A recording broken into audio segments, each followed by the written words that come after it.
أعوذ بالله من الشيطان الرجيم بسم الله الرحمن الرحيم بسم الله الشافي بسم الله الكافي بسم الله المعافي بسم الله الرحيم بسم الله رب السميع العليم.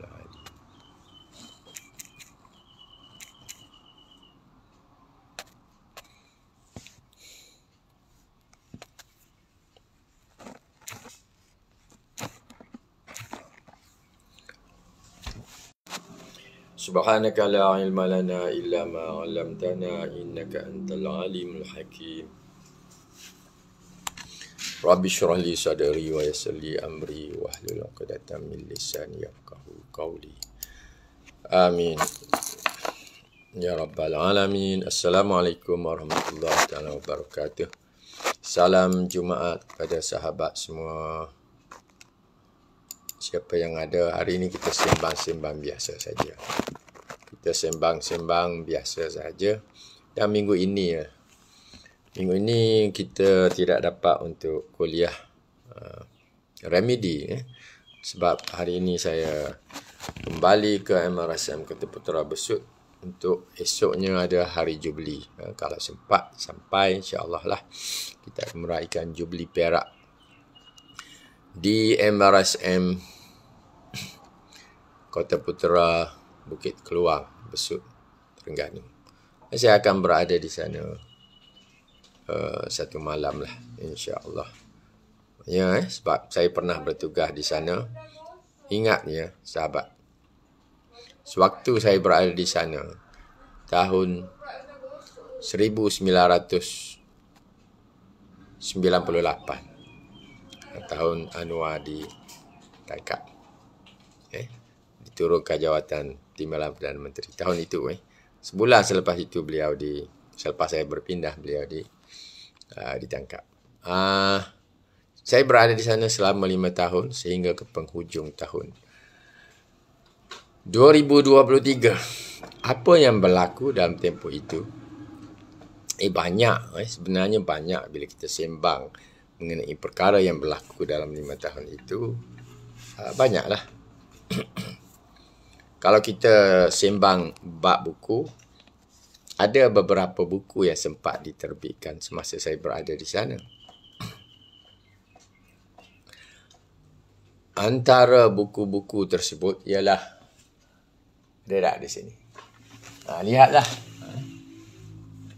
Kita boleh lihat tahun terbit buku tersebut. Kita boleh tahu adakah buku itu diterbitkan pada tahun kita berada di Besut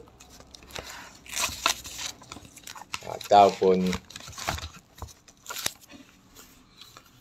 di tempat lain. Antara buku yang diterbitkan di Besut ialah buku kedua kita, Homeopati Perubatan Alaf Baru. Antaranya juga ialah rawatan asas homeopati. Antaranya juga ialah penyakit kanak-kanak dan rawatan homeopati.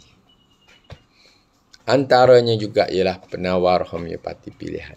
Itu buku-buku yang terbit semasa saya berada di sana. Maknanya ikhtiar untuk membangunkan ilmu perubatan homeopati itu adalah berterusan. Bermula dengan perubatan homeopati, buku pertama kita yang diterbitkan sewaktu saya berada di Banting. Baru selesai pengajian dengan British Institute of Homeopathy. Saya terbitkan buku pertama dan susulan itu kita tetapkan matlamat apa sumbangan kita nak beri dalam bidang homeopati. Waalaikumsalam Puan Nurliza. Okey. So itulah sebenarnya apa yang kita nak buat untuk masa akan datang itu. Kita mesti ada niat, mesti ada apa saran yang hendak dicapai. So saya memang target untuk mengeluarkan banyak buku. Berapa banyak tak tahu. Tapi pada tahun itu, tahun berikutnya, sebab buku pertama diterbit pada tahun 1997, buku yang kedua Ini tahun 1999 kalau tidak silap. Tahun 2000 ialah tahun saya terbitkan penawar homeopati pilihan. Itu sangat tebal dan kita memakan masa jugalah. Saya telah buat lebih awal lagi. Dan masa itu bukan zaman FB. Bukan zaman FB tetapi zaman internet baru mula. So, bila saya terbitkan buku, saya iklan di tapak laman web. Itu yang berlaku. Kalau tidak, ke mana kita nak jual? Ada juga hantar ke perpustakaan dan juga hantar ke kedai-kedai buku. Okay. So, kebanyakan buku-buku yang terbit di awal itu saya bekalkan di Kota Baru lah, di Kelantan. Perpustakaan Negeri Kelantan, dia membeli ada 20 ke 30 buah. Dan adalah 2-3 buku yang awal itu dibeli oleh pihak perpustakaan dan juga Perpustakaan Negeri Terengganu. Saya ingat saya itu ada 2 perpustakaan. Dan itu sumbangan. Ini saya nak cakap pasal sumbangan. Ramai yang beri sumbangan di dalam perkembangan homeopati sejak sebelum tahun 2000. Ramai juga yang menulis buku pada tahun-tahun tersebut. Termasuk buku telunjuk di hujung jari buku warna merah tu. Dikeluarkan oleh seorang cikgu yang berada di Jabi, dan beliau pun menerbitkan buku itu selepas di penghujung saya berada di Besut, dan beliau pun tinggal di Besut. Dia pernah datang jumpa saya di klinik yang saya sewa di Pekan Jertih, tapi saya tak ada kerana saya pada waktu itu memaklumkan ada seorang cikgu datang. Cikgu itu ialah yang datang dari Jabi, dan itulah apa nama cikgu ni Okey. Cik Abdullah bin Cik Musa. Siapa pernah tengok ni? 103 penyakit dengan rawatan homeopati di hujung jari anda. Okey. Ni orang Terengganu. Ni yang terbit. Saya ingat lagi. So, masa itu sahabatnya ada ramai yang terbit buku juga. Kalau kita pergi ke TM Syafi, masa itu ada buku penawar yang tulis oleh, ada tak kat saya? Ada pun. Sifat dan tindakan penawar. Siapa yang tulis? Omar bin Baba. Popular juga. Sahabat kita ini. Bagus juga, cantik juga. Remedi yang diterangkannya. Ringkas, tuntas. Saya memang saranlah mereka yang baru dalam homeopati untuk mencari buku ini. Saya pun tak ada satu naskah saja. Banyak. Tapi buku pertama yang saya jumpa dan saya baca, yang paling menarik, yang membawa kepada penerbitan buku pertama ialah buku yang ditulis oleh Profesor Ahmad Khan Said. Mengenal homeopati melalui rawatannya. Itu buku yang bagus sebenarnya. Cuma kita masalahnya dalam penerbitan ialah cara kita susun buku bab ke bab itu, supaya orang mudah dapat gambaran apa yang ada dalam homeopati, apa yang nak diceritakan kepada kita, apa yang kita boleh faham dalam bab-bab. Kalau kita tidak agihkan sebegitu, susahlah. Material medikal lain, sebab dia hanya remedi. Kita boleh cari remedi mengikut alfabet tu. Tapi buku homeopati secara umum, saya dapati banyak masalahnya di situ. Sedangkan bila kita baca buku homeopati dalam bahasa Inggeris, mudah untuk kita follow. Sebab itu bila saya terbitkan buku perubatan homeopati itu, kita agihkan satu bab bahagian sejarah, satu bab bahagian falsafah, satu bab mengenai biokimia, satu bab mengenai first aid, jadi kita bahagikan itu ikut bab-bab itu supaya senang orang follow. Dan bila ada sahabat-sahabat ingin buat kursus pun senang dirujuk bab mana yang nak dibicarakan. Seorang yang mengajar berkaitan dengan first aid, dia akan rujuk kepada buku-buku yang bersesuaian dalam first aid, dalam pertolongan cemas yang dibelajar secara biasa, tetapi bila bahagian remedi dia akan rujuk bahagian pertolongan cemas homeopati untuk melihat remedi mana yang sesuai bagi kes-kes yang bagaimana. So itu kaedahnya. Sebab itu bila kita terbit buku pertama perubatan homeopati itu, kita dapati sambutannya berbeza. Sebab orang lihat, orang boleh faham. Oh, ini babnya, jadi senang kita faham. Tapi bila kita bercakap pasal sumbangan sumbangan kepada homeopati, dahulunya dia tidak sama sekarang. Sekarang ni saya terfikir apakah yang boleh disumbangkan oleh pengamal dalam bidang yang mereka minat dan bidang yang mereka beramal, yang register, dia sudah register, apakah sumbangan yang dia boleh beri. Saya nampak di sini ada beberapa masalah tidak seperti tahun-tahun 80-an, 90-an dahulu. Sebab dulu orang yang berminat di dalam persatuan, dia boleh tubuhkan persatuan. Sebab itu homeopati tumbuh dan berkembang tahun 70-an, 80-an, 90-an. Sebab ramai yang mula menubuhkan persatuan. Mereka hendak memberi sumbangan secara berpersatuan. So, persatuan di selatan tumbuh, di pantai timur tumbuh, di mana di Alor pun tumbuh, di Sabah Sarawak kemudian sekali lah tumbuh juga. So banyak persatuan tumbuh kerana hanya perlu mendaftarkan dengan persatuan, dengan pendaftar persatuan. Sekarang ni jangan main-main sebab orang tanya homeopati, nak tubuh syarikat homeopati pun SSM belum tentu lulus. Kena tunjuk bukti kamu dari persatuan mana.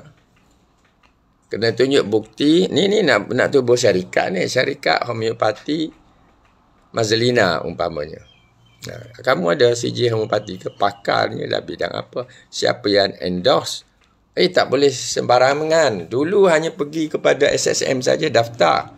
Tak kira lah nama homeopati ke, nama chiropraktik ke apa. Dulu selain daripada perubatan moden, mudah untuk daftar. Sekarang tidak mudah. So, kita dapati bila kebebasan itu ada di situ, maka perkembangan itu berlaku dengan pesat. Begitu juga mudah untuk orang organize. Pada masa itulah mudah untuk organize seminar, convention. Ia tertakluk kepada KKM. Dan orang yang paling banyak buat convention, khususnya international, ialah arwah Dr. Ni Omar. Convention di Kota Baru berapa kali. Dijemput arwah Menteri Besar kita Tuan Guru Ni Aziz untuk merasmikan. Tuan Guru hebatlah, dia boleh bercakap Hindi, dia boleh bercakap Arab, dia boleh bercakap Melayu, dan memang ramai hadirin suka. Saya ingatlah masa itu di Hotel Perdana pun pernah dijemput. Saya ingat 2 kali atau 3 kali dijemput.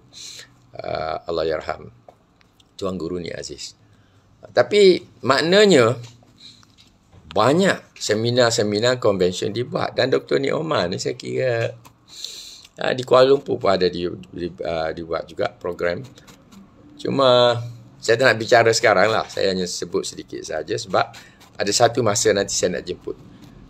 Saya nak bicara mengenai Dr. Ni Omar, di mana saya pernah follow untuk pergi. Saya tak pernah belajar dengan beliau, tetapi pernah follow apabila beliau ingin berhasrat ingin menubuhkan universiti. Pada masa itu banyak orang boleh memberi sumbangan. Rawatan di klinik. Okey, masa-masa itu mudah banyak orang boleh buka rawatan. Di rumah boleh, di tempat kerja boleh, di premis pun boleh, tidak ada masalah. Itu semua cuma urusan dengan majlis daerah berkenaan untuk mendapat keizinan. Tidak ada masalah. Maknanya bila ramai orang bebas, maknanya perkembangan itu lebih mudah berlaku. Orang hendak belajar pun mudah. Ramai pada masa itu orang belajar di klinik sahaja. Ada yang pergi belajar dengan arwah Profesor Muhammad Noor di Johor Bahru. pergi jumpa saja. Dan ada masa dia buat kelas, ada masa pergi sembang dengan dia, dia boleh memberi ilmu-ilmu berkaitan perubatan homeopati. Ada sahabat saya, ada student saya pun seorang yang selepas belajar dengan saya, dia belajar dengan, bukan profesor mana, dengan saya ingat, dengan Dr. Abu Naim.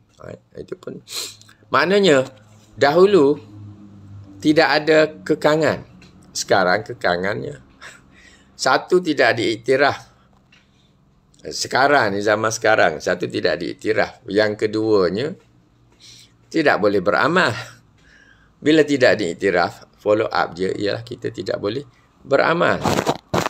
So, satu-satunya cara untuk kita menjadi pengamal homeopati dengan belajar di Universiti Cyberjaya, atau mungkin kalau sudah mula Lincoln University, dua universiti yang sudah mengadakan pengajian homeopati, dan semuanya tidak boleh belajar daripada dalam bahasa Melayu.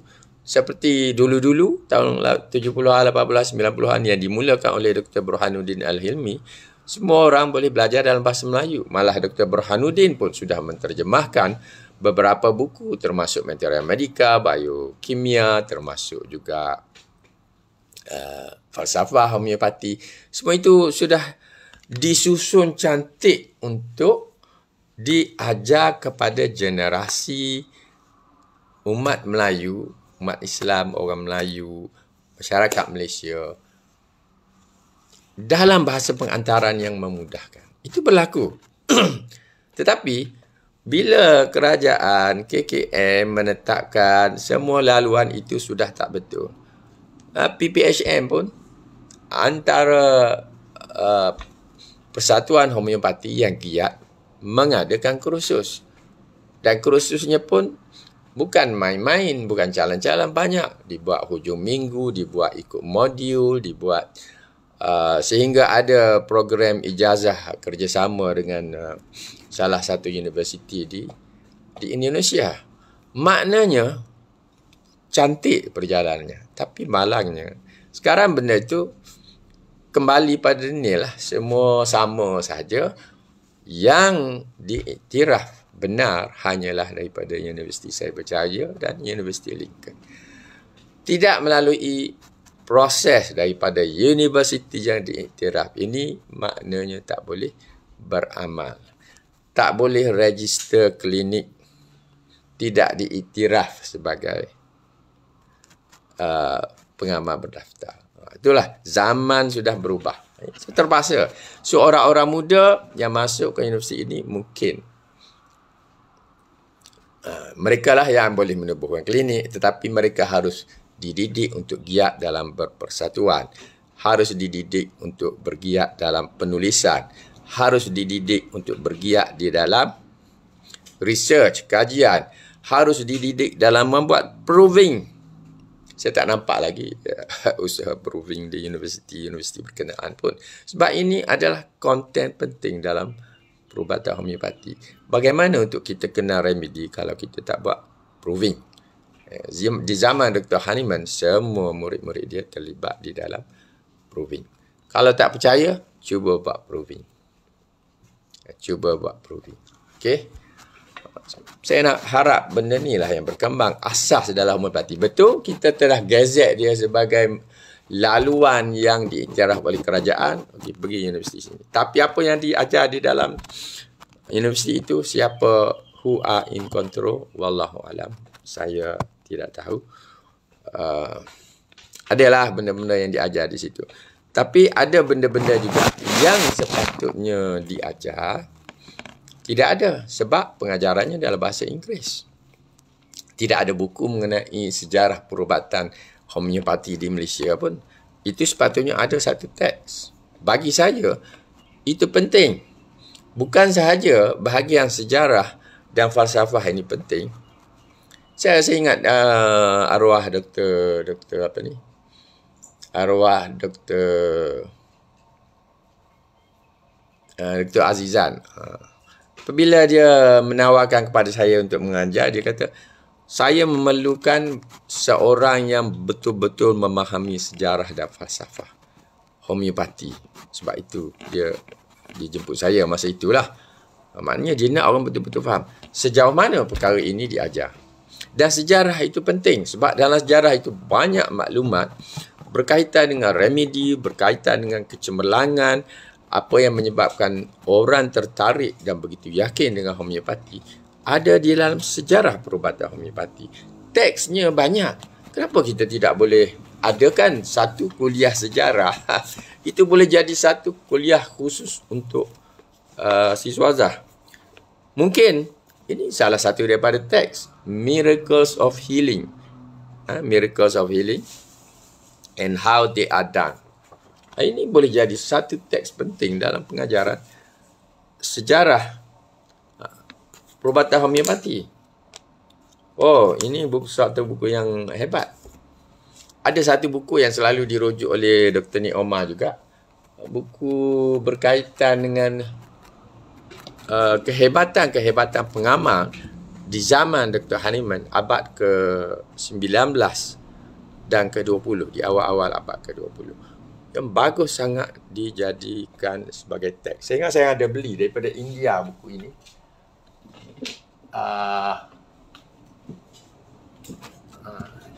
Apalah, saya lupa letak kat mana. Tapi buku itu ada warna merah lah. Kan nak beli yang tu pun kena order. Saya order direct daripada India. Anak saya yang tolong order kan.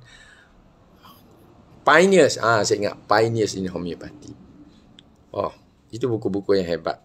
Ini boleh dijadikan bahan teks penting dalam penjelasan sejarah. Yang ini saya tak nampak. Di Cyberjaya pun saya tak nampak. Pengajaran bahagian ini. Mungkinlah kita faham. Sebab pensyarah dia hanya satu sahaja yang mengajar dalam bidang homeopati. Daripada Pakistan. Jadi dengan seorang pensyarah tak boleh. Sebab dalam pengajaran homeopati, kalau di peringkat universiti, kita ada level-level dia. Kena ada 4-5 orang pensyarah lah yang terlibat. Satu Professor of Materia Medica. Satu Professor of History of Medicine. Satu bahagian Homeopathic Pharmacy. Ini memang satu bahagian biochemistry. Okay, so banyak area disiplin ilmu ni dalam homeopati tu banyak juga bahagian-bahagiannya. Bahagian ini satu, bahagian ini satu, bahagian satu lagi. So semua tu banyak. Tapi inilah keterangan. Tapi sebagaimana kita tahu, pihak yang berkenaan lebih berkuasa. Dia boleh meluluskan universiti mana boleh mengeluarkan ijazah. Dia boleh meluluskan apa yang disubmit, apa bahan yang nak diajar. Walaupun dari segi jumlah pensyarahnya tak cukup seorang ataupun ada pensyarah jemputan seorang, itu saja. Kalau kita betul-betul berkira benda itu. Dan mungkin apa yang dibuat oleh pihak persatuan sebelum itu mungkin lagi bagus. Sebab dia jemput ramai orang yang terlibat dalam homeopati, pakar. Ada pakar dalam repertory, ada pakar dalam materia medika, ada pakar dalam banyak minat anatomi, ada. Ya, saya ingat. Itu memang ada. Dan ini sebenarnya perlu bagi saya lah. Jadi kita boleh gah dengan universiti yang mengeluarkan Bachelor in Homeopathic Medicine, BHMS lah. Tetapi bahan yang di dalamnya, orang yang mengajarnya, kalau dulu betul lah ada satu peringkat awal, Dr. Burhanuddin mengajar kepada 12 orang yang pertama, seorang. Tapi selepas tu dia sudah berkembang. Tetapi bila pihak kerajaan ambil balik, mementingkan apa yang kita kata MQA, kualiti, bahagian kualiti ni. Tapi benda ni tidak dilihat. Dia kembali kepada era Dr. Burhanuddin dengan seorang pensyarah saja mengajar habis. Tahun 1, tahun 2, tahun 3, tahun 4, seorang pensyarah tu juga yang buat. Disiplin mana, seorang pensyarah tu juga yang buat. Cuba fikir balik apa yang saya sebutkan ini. Adakah ini, maknanya dia tidak memenuhi seperti disiplin-disiplin ilmu yang lain. Disiplin dalam perubatan homeopati, kita bergantung pada seorang ni. Dan dia pula bukan pula dia orang ni orang Malaysia. Maknanya orang yang diimport. Sebab itu bahasa pengajaran pun kembali kepada bahasa Inggeris. Walaupun Dr. Burhanuddin telah terjemah 3 buah buku Dan saya pun sudah terjemah buku-buku. Tak boleh digunakan sebab pensyarahnya dalam bahasa pengantarnya dalam bahasa Inggeris. Ini kekangan. Saya harap benda ini dilihat kembali oleh pihak yang berkenaan, khususnya orang yang memegang Majlis Perubatan Homeopati Malaysia nanti, sebab mereka yang dealing dengan KKM, yang buat dealing dengan pihak universiti, harus dilihat kembali. Okey, itu saja untuk komen pagi ini. Saya belum minum pagi ini. Saya kata saya nak online lebih awal, baru saya minum. Kopi sudah ada, cappuccino. Pagi ini cappuccino sudah ada, cuma masuk air panas saja, insyaAllah. So, sahabat semua, selamat bersarapan pagi dan sama-sama kita lebih banyakkan berselawat pada pagi ini, pagi Jumaat. Mudah-mudahan kita mendapat ganjaran yang bersesuaian dengan apa yang kita amalkan. Itu saja daripada saya. Jumpa lagi. Assalamualaikum warahmatullahi taala wabarakatuh.